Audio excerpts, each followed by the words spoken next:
우리가 연말이 되면은 TV에서 무슨 연예대상 뭐 이런 프로그램이 나오는 걸 봐요. 그러면 이제 한 해 동안에 어떤 연예인들이 나와서 배우들 뭐 가수들 뭐 나와서 뭐 대단한 업적을 세운 사람들이 나와서 이제 하죠. 뭔가 시상을 하죠. 그러면 이제 크리스천 배우들 뭐 가수 뭐 등등등 나와서 "이 모든 영광 하나님께 돌립니다."라고 합니다. 저도 이제 한때 그걸 보면서 '야 폼난다. 나도 한번 언제 저랬으면 좋겠다.'라는 생각을 했었어요. 저는 원래 목사가 되려고 했던 게 아니라 사업을 하려고 했던 사람이라서 뭔가 돈 많이 벌어서 어떤 잡지 인터뷰에 "이 모든 영광 하나님께 돌립니다." 뭐 이런 걸 꿈꿨었는데, 왜냐면 그러면 폼 나잖아요. 뭔가 이렇게 신앙도 있어 보이고. 근데 이제 와서 보니까 이렇게 영광을 받는다는 것은 사실은 '낮은 수준이구나.'라는 걸 느꼈어요. 정말로 그리스도인으로서 하나님 앞에 섰을 때 가장 영광스러운 그 우리 삶의 훈장, 영광의 훈장은 '다른 게 있더라.'라는 걸 발견했습니다. 그게 뭘까? 바로 오늘 본문에 답이 있습니다. 그래서 우리가 오늘 설교를 잘 들어보시면요, 우리가 예수님 앞에 서기 전까지 이 땅에서 정말로 차곡차곡 잘 모아야 될 영광의 훈장이 무엇인지를 아실 수 있을 겁니다. 오늘 본문은 바울이 고린도 교회에 보낸 그 편지의 일부죠. 이 당시 배경이 어떤 상황이었냐면, 고린도 교회에 이단, 즉 거짓 사도라고 불리는 사람들이 들어왔던 거예요. 그러다 보니까 바울은 그들이 이단이다라는 것을 증명해야 했던 겁니다. 그런데 문제는 이 거짓 사도들이 고린도 교인들을 어떻게 현혹시켰냐면, 바울이 가짜고 내가 진짜야 라고 한 거예요. 그리고 그 근거가 바로 내가 이렇게 돈이 많고 이렇게 유명하고 이렇게 영향력이 있어 라는 걸 들었어요. 그런데 고린도 교인들이 좀 영적으로 깨어 있어서 야 저런 게 무슨 진짜야 라면 좋겠는데, 고린도 교인들이 거기에 홀딱 빠진 거예요. 왜냐? 좋아 보이거든요. 진짜 성공한 사람들처럼 보이거든요. 정말로 뭐가 있고 하나님의 은혜를 받았으니 저렇게 된 것처럼 보이거든요. 그러니까 상대적으로 가난해 보이고 뭔가 초라해 보이는 바울이 매력적으로 안 느꼈던 겁니다. 그래서 바울이 전해준 참된 복음은 뒤로 하고 바울이 전해주지 않은 이상한 이야기들, 이단의 복음들을 고린도 교인들이 받아들였던 거죠. 그러다 보니 이 고린도 교인들을 위하여 바울이 안 되겠다. 나도 이제 저 거짓 사도들과 동등하게 누가 진짜 참이고 거짓인지를 보여줘야겠다. 라고 나선 게 바로 오늘 본문입니다. 그래서 바울이 21절처럼 이야기한 거예요. 나는 우리가 약한 것 같이 욕되게 말하노라. 근데 이 말을 읽으면 도무지 무슨 말인지 몰라요. 근데 이 말을 잘 풀어보면 이런 겁니다. 여기서 우리가 약한 것 같이 라는 이 말은 거짓 사도들이 바울과 바울의 같이 사역팀을 지칭했던 말이에요. 쟤네들은 연약해. 쟤네들은 실력이 없어. 쟤네들은 힘이 없어. 이런 말이었어요. 그런데 바울이 이걸 인용한 거예요. 무슨 말이냐면 이 거짓 사도들은 자기들의 힘을 과시하길 원했습니다. 그래서 교인들을 착취했고요.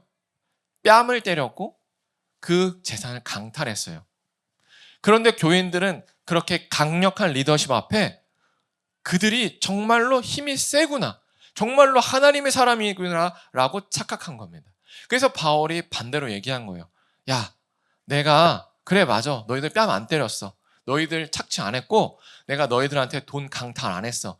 그래서 약한 거라고. 그래 부끄럽지만 요 욕되게 말하노라가 그거예요. 부끄럽지만 내가 그 인정하마 이겁니다. 그런데 여기서 누가는 거짓 사도죠. 무슨 일에 자기 자랑에 뻔뻔하게 한다면 나도 어리석지만 한번 나의 자랑을 뻔뻔하게 해볼게가 바로 21절이다라는 거예요. 그래서 바울이 한 자랑이 무엇이냐? 바로 22절이다라는 거예요. 그들이 히브리인이냐? 나도 그러하다. 그들이 이스라엘인이냐? 나도 그러하다. 그들이 아브라함의 후손이냐? 나도 그러하다라고 얘기한 거예요. 여기서 히브리인, 이스라엘, 아브라함의 후손, 다른 말 같지만 사실은 다 같은 것을 의미합니다. 그런데 왜 굳이 이것을 나누었느냐? 사실은 각각 다른 계층으로 존재할 수도 있기 때문에 그래요. 히브리인이라는 거는 언어와 문화적인 표현이에요. 그래서 히브리 말을 쓰는 사람에 대한 거고요. 외국어를 이렇게 배웠다면 가능한 얘기죠.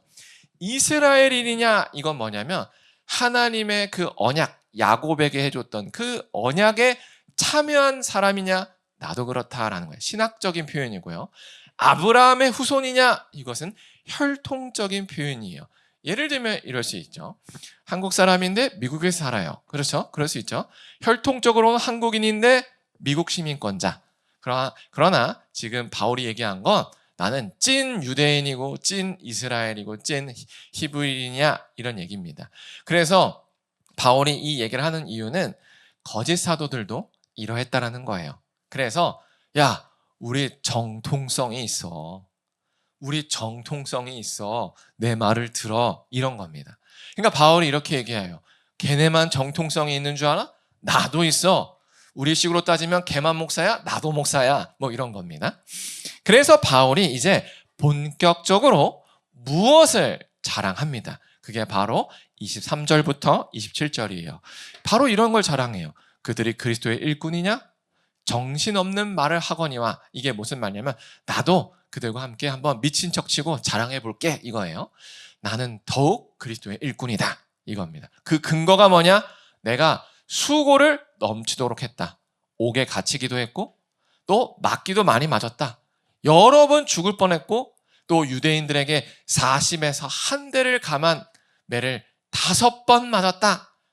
그리고 태장이라고 이제 엉덩이를 맞는 그 태장을 3번 맞고 돌로 내가 맞았으며 또 바다를 건너다가 바다에서 배가 3번이나 부서지고 일주일 동안 그래서 바다에서 허우적거리기도 했다. 또 여러 번 여행하면서 강의 위험이 뭐겠습니까? 이제 강이 넘쳐가지고 이제 죽을 뻔한, 뭐 휩쓸려 간 거겠죠? 또 강도를 만나기도 했던 겁니다. 또 동족 유대인들에게 위험을 당하고 또 이방인들 전도를 하다가 그 이방인들에게 휩쓸려서 위험도 당하고 시내의 위험, 광야의 위험, 바다의 위험, 거짓 형제 중에 위험도 당했다. 또 수고하며 애쓰고 여러 번 자지 못하고 줄이며 목마르고 여러 번 굶고 헐벗고 추웠다라고 얘기합니다. 사실 이 얘기를 보면 이건 뭐 자랑이 아닌데 그냥 고생했다라는 내용인데 뭐 이런 걸 자랑이라고 했을까라는 생각이 듭니다. 근데 우리가 여기서 주목해야 될 점이 있어요. 뭐냐면 바울은 왜 이것을 자랑했는가요? 그 이유는 바로 이렇게 자기가 수고하고 정말로 예수님 이름 때문에 고생했던 그 예수님 이름으로 얻은 그 삶의 흉터가 사도로서 가장 영광받을 수 있는 영광의 훈장이었기 때문에 그렇습니다. 그러나 거짓 사도는 어찌했는가? 이런 것을 자랑하지 않고요. 세상의 시상패처럼 자기가 예수님을 이용하여 얼마나 많은 돈을 벌었고 얼마나 많은 업적을 세웠으며 얼마나 많은 것을 누렸는지를 자랑했습니다. 그래서 겉보기에는 마치 바울은 정말 잘나지 못했기에 이 상태인 것 같고 거짓 사도들은 정말 능력도 있고 하나님의 축복을 받아서 정말 많은 것들을 누린 것처럼 보이지만 사실은 이 은혜의 원리를 조금이라도 아는 사람들은 바울이 지금 매우 영리하게 자랑을 하고 있다는 걸 알아요. 무슨 말이냐면 바울은 사실 예수님을 믿던 사람이 아닙니다. 오히려 예수님을 믿던 사람들을 잡아다가 죽였던 사람이에요. 그랬던 사람이 하루아침에 뒤집어져서 이제는 저 수많은 고통을 예수님 때문에 견디는 사람으로 바뀌었다는 거예요. 그렇다면 우리는 자연스럽게 이런 생각을 합니다. 무슨 일이 있었던 거야? 이거죠. 그래서 알 수 있는 게 바로 바울은 이 수많은 고통을 견딜 만큼 이미 예수님께 은혜를 받았구나라는 거예요. 그럼 바꿔 말해서 거짓 사도들은 예수님께 받은 은혜가 없기에 늘 배고팠던 거예요. 그러니 예수님을 이용해서라도 더 누려야 했고, 더 가져야 됐고, 더 자신을 드러내야 했던 겁니다. 그러니 결국 두 사도를 비교했을 때 누가 진짜 예수님의 큰 은혜와 사랑을 받았느냐라고 따져보면 결국에는 예수님을 이용해서 무언가를 더 많이 가진 사람이 아니라 이미 저는 충분히 받았습니다 라고 해서 정말로 자기 목숨마저 내놓고 예수님을 따라갔던 사람이다라는 것을 알 수가 있는 거죠. 그래서 우리도 우리의 삶을 잘 돌아봐야 됩니다. 우리가 예수님을 구원자로 믿고 고백하여 지금처럼 예배당에 나와서 예배를 드린죠. 그런데 만약에 내가 여전히 내 마음 가운데 뭔가 갈급한 거예요. 뭔가 공허한 거예요. 그래서 조금 더 갖고 조금 더 누리고 조금 더 내가 뭔가를 남들보다 낫다라고 평가를 받지 못하면 밤잠을 못 잔다라고 한다는 건 무엇을 의미하느냐?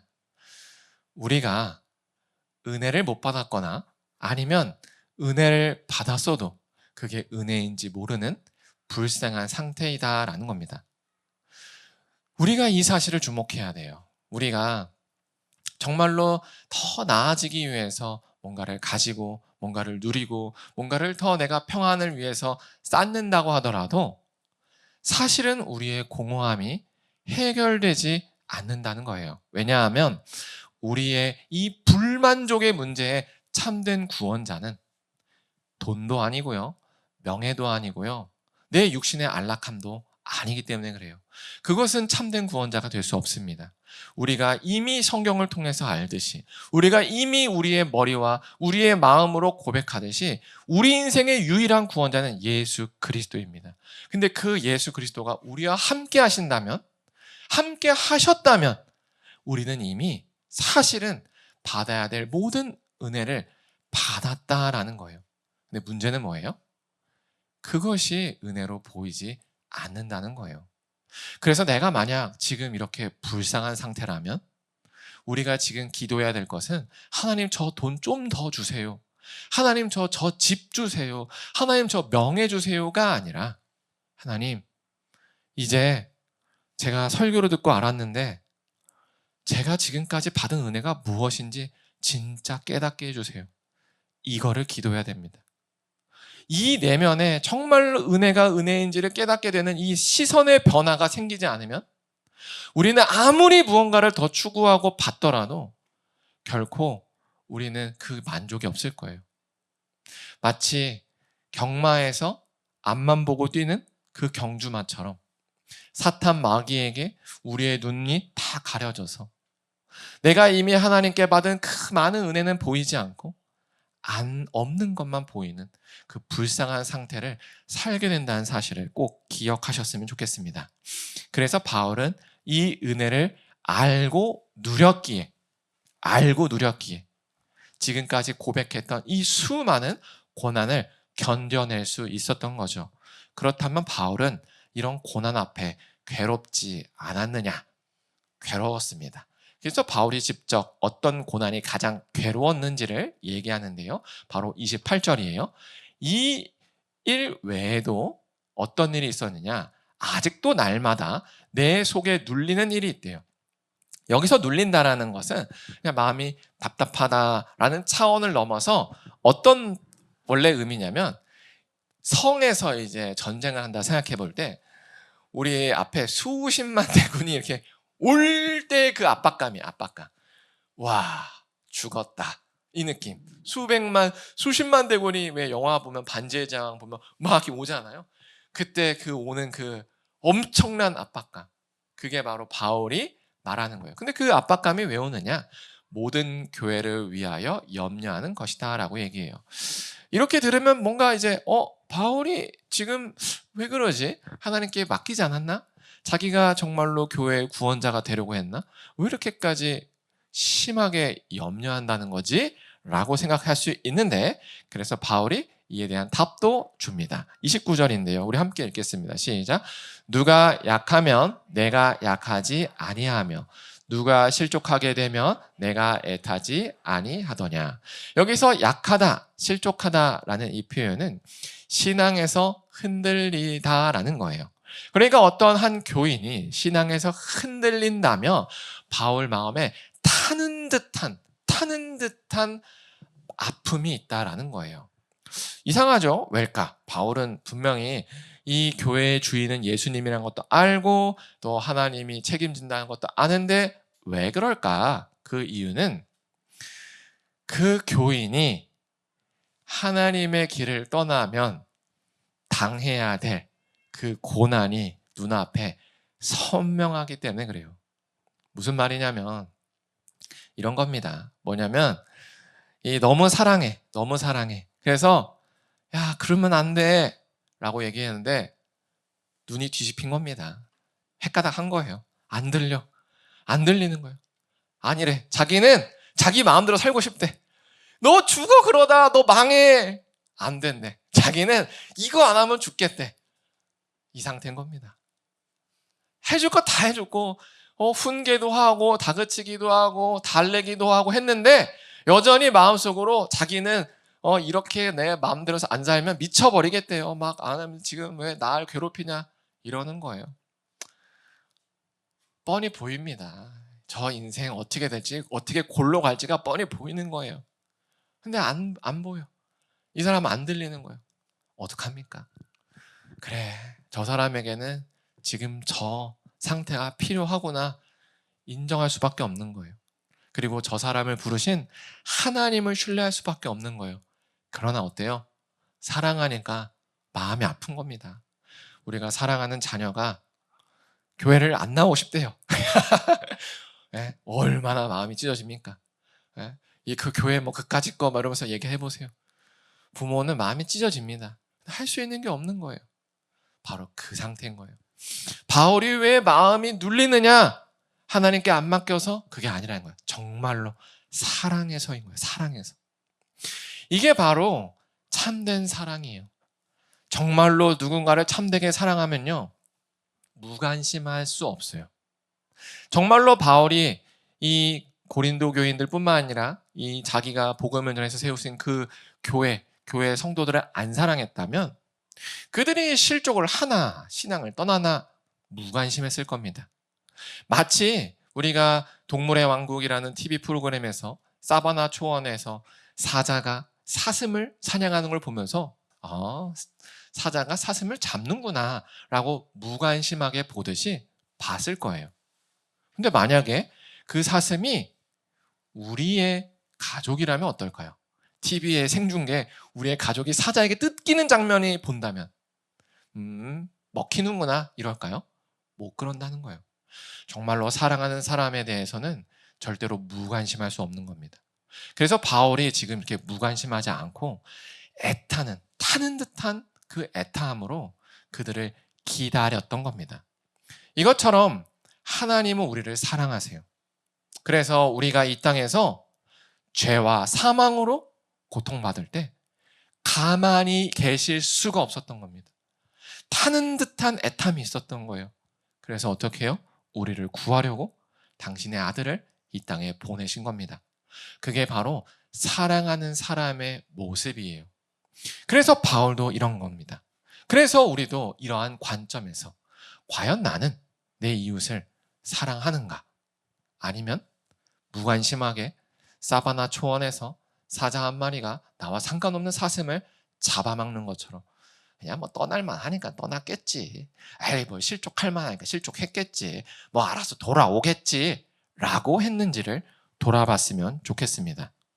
물론 우리는 어떤 다른 사람의 구원자가 될 수 없습니다. 그래서 누군가가 정말로 우리가 마음을 다해서 권면하고 정말로 또는 타이르기도 하고 또는 다독이도 했는데 그냥 진짜 자기 길 갔다. 그랬을 때 그것조차 우리가 그냥 인정해야 돼요. 죄책감으로 느낄 필요는 없습니다. 왜요? 우리는 구원자가 아니기 때문에 그래요. 근데 어떤 사람들은 마치 자기가 구원자인 것처럼 자기의 실패처럼 느끼면서 좌절하고 큰 고통을 얻는데 그것 또한 옳은 건 아닙니다. 그러나 이렇게 우리가 구원자가 아니라는 사실이 내가 이 사람을 사랑하지 않아도 된다 또는 무관심해도 된다라는 명분도 안 된다는 거예요. 정말로 우리가 누군가를 사랑해야 한다면 그 사람이 그렇게 실족했을 때 또는 흔들렸을 때 우리도요 정말로 그 사람을 안타까운 마음으로 타는 듯한 마음으로 정말로 기다려주고 또 기도해줘야 되는 거예요. 하나님, 저 사람이 지금 눈과 귀가 멀어서 정신을 못 차리지만 그래도 제발 빨리 돌아오게 해주세요. 정말로 우리의 사랑하는 가족과 자녀가 그 고난의 길을 자처한다면 우리가 당연히 그렇게 나오겠죠. 그러니까 우리도 교회 공동체로서 또 우리 직장에 있는 사람, 또 가족 이런 사람들에게 나는 정말로 그들을 사랑했는가를 돌아보았으면 좋겠습니다. 그런데 사실 우리가 이렇게 누군가를 이상적으로 사랑한다는 게 쉽지가 않습니다. 왜냐하면 사랑한다는 건 힘들어요. 피곤하거든요. 저 사람이 그릇되게 가는 거 처음에 신경 쓰이거든요. 근데 계속 신경 쓰이면 나도 너무 힘드니까 끊어내고 싶어요. 그래서 갈마! 하고 싶은 게 우리의 마음입니다. 그리고 어쩌면 우리가 그렇게 살 수도 있어요. 그러면 이제 역시 난 안 되나? 나는 뭐 신앙인도 아닌가? 라고 생각한다면 그러실 필요가 없습니다. 왜냐하면 30절 때문에 그래요. 바울이 이렇게 얘기합니다. 내가 부득불 자랑할진대 내가 약한 것을 자랑한다라고 얘기합니다. 무슨 말이냐면은 바울이 어쩌면 사도로서 정말로 강력한 리더십을 보여주고자 했다면 앞서 얘기한 것처럼 이렇게 유약한 모습들을 보여주기보다는 나는 어떠한 것도 흔들리지 않아. 나는 굉장히 단단한 사람이야 라고 포장을 했을 겁니다. 그러나 바울은 그런 선택을 하지 않았어요. 왜냐하면 자기가 약하면 약할수록 자기를 통해서 예수님이 더 드러나기 때문에 그런 겁니다. 그래서 바울은 31절부터 33절까지 이렇게 얘기해요. 주 예수 아버지 영원히 찬송할 하나님이 내가 거짓말 아니하는 것을 아시는다. 그래서 내가 내 부끄럽지만 과거를 하나 고백하는데 다메섹에서 아레데 왕의 고관이 나를 잡으려고 다메섹 성을 지킬 때 나는 광주리를 타고 그 들창문으로 성벽으로 내려왔어 라는 걸 고백해요. 이게 무슨 말이냐면은 우리식으로 따지면 빤스런을 했다 이겁니다. 무서워서 빤스런 했다 이거예요. 얼마나 체면을 구기는 상황이냐면 이제 무서우니까 이제 광주리에 타서 나 도망칠래 했던 모습이에요. 사실 이 다메섹이 뭐였냐면 바울이 기세등등하게 그리스도인 잡겠다고 정말로 그 유대인을 대표해서 장군처럼 나온 거예요. 근데 그때 예수님 만나고 그때 예수님을 또 전하게 된 거예요. 자기가 만난 예수님. 그러니까 유대인들이 이제 획가닥해서 야 바울 잡아라 이러니까 그렇게 기세등등하고 나는 이렇게 멋있는 바리새인이고 로마 시민이고 했던 그 바울이 그 자기의 체면 위신을 다 버리고 그냥 빤스런 했다는 겁니다. 아마도 바울이 한동안은 이 사건이 자기 삶의 흑역사라 생각하고 입도 뻥끗 안 했을 겁니다. 그런데 이것을 왜 여기서 말하는가? 여러분, 전 이렇게 약한 사람입니다. 전 사실 겁쟁이였고요. 전 능력이 많지 않았습니다. 그런데도 불구하고 이런 저를 사용해서 예수님께서 이토록 많은 역사를 하셨습니다를 보여주기 위해서 자기의 흠을 드러냈다라는 겁니다. 그러니 이처럼 예수님 앞에서 어떤 신자의 흠은요, 단순히 흠으로 끝이지 않아요. 오히려 역설적이지만 그 사람의 흠이 예수님을 가장 빛나게 드러내는 요소일 수 있다라는 거예요. 무슨 말이냐면 나도 썼다 이겁니다. 나 같은 사람도 썼다. 이거예요. 예수님은 이렇게 별 볼 일 없는 나와 같은 인생조차 사용해서 별 볼 일 있는 놀라운 일을 빚어가시는 그 구원의 하나님의 아들이시다라는 걸 보여주기 때문에 우리의 연약함이 단순히 우리의 흠이 아니라 오히려 하나님 앞에 예수님을 드러내는 영광이 될 수 있다는 사실을 꼭 기억하셨으면 좋겠습니다. 그래서 우리가 누군가를 온전한 방식으로 바울처럼 사랑하지 못할 수 있습니다. 그러나 너무 좌절하지 마시기 바랍니다. 왜냐하면 우리의 이런 수준을 알고 부르신 겁니다. 하나님이 모르고 그냥 어이쿠 까보니까 이런 뽕패야 이게 아니라 알고 부른 거예요. 우리의 이런 연약함, 우리의 믿음 없음, 우리의 흔들림을 다 아는데도 불구하고 부르신 거예요. 왜요? 내가 얼마나 능력이 있는지를 보여줄게. 내가 얼마나 신실하고 사랑이 많고 능력의 하나님인지를 너를 통해서 보여줄게. 그러니 너는 나를 믿고 나로 오라 이겁니다. 그래서 우리의 신앙생활은 마치 우리의 노력과 의지로 매일매일 100점을 맞아야 될 시험이 아니에요. 그런데 가끔 우리가 착각하는 것은 마치 하나님도 기브 앤 테이크의 어떤 인간처럼 여겨서 내가 하나님의 입맛을 100점 맞아줘야, 그의 비위를 맞춰줘야 나에게 조금 무언가 보상을 주거나 무언가 어떤 삶의 여유를 줄 것이라고 착각합니다. 그러나 전혀 그렇지 않죠. 하나님은 우리의 연약함을 다 아시면서도 부르신 겁니다. 그래서 우리는 그 사실을 신뢰해야 돼요. 그래서 내가 연약하더라도 이렇게 부르신 거구나. 그래서 나는 이 사실을 믿어야겠구나. 그래서 그 사실을 잘 곱씹으면 어떤 마음이 되냐면, 하나님께서 나를 이토록 이끌어 오셨다면 앞으로 남은 삶조차도 이끌어 가시겠구나. 하나님이 이토록 나를 사랑한다면 나는 안전하구나. 나는 평안하구나. 이 사실을 발견하게 됩니다. 그러면 우리가 이 은혜를 발견하면 어떤 변화가 오냐면, 방금 전까지는 난 왜 저게 없을까? 난 왜 저걸 못 누릴까? 난 왜 이럴까? 이런 불만족스러운 삶에 내가 가지고 있더라도 그게 사라지는 거예요. 그리고 나 꽤 괜찮았잖아. 나 많은 걸 가졌잖아. 하나님이 날 이토록 사랑하셨구나. 그랬구나. 그러면 내가 이렇게 많은 걸 가졌다면, 그래, 내가 예수님을 위해서 이거 하나 희생 못해? 라는 담대함이 생긴다는 거예요. 과거까지는 저걸 못 가졌으니까 불안해서 내 거 하나 내줄 수가 없는 사람이었는데, 하나님이 이런 연약한 나를 부르셨고 이런 걸 알면서도 부르셨다는 그 은혜를 깨닫게 되면, 그렇다면 앞으로도 책임져 주실 거라는 것도 느껴지고, 그러면 내가 저걸 안 가져도 많은 걸 가졌다라는 그런 충만함을 누릴 수 있다는 거죠. 그리고 우리가 이렇게 충만함을 누릴 때 무슨 마음이 생기냐면 여유가 생기는 거예요. 여유. 그리고 나서 옆에 사람이 보이는 겁니다. 맞다. 이 사람 아직 이거 모르는구나. 그래서 자기 힘으로 자기의 인생을 구원하려고 저기를 가는구나.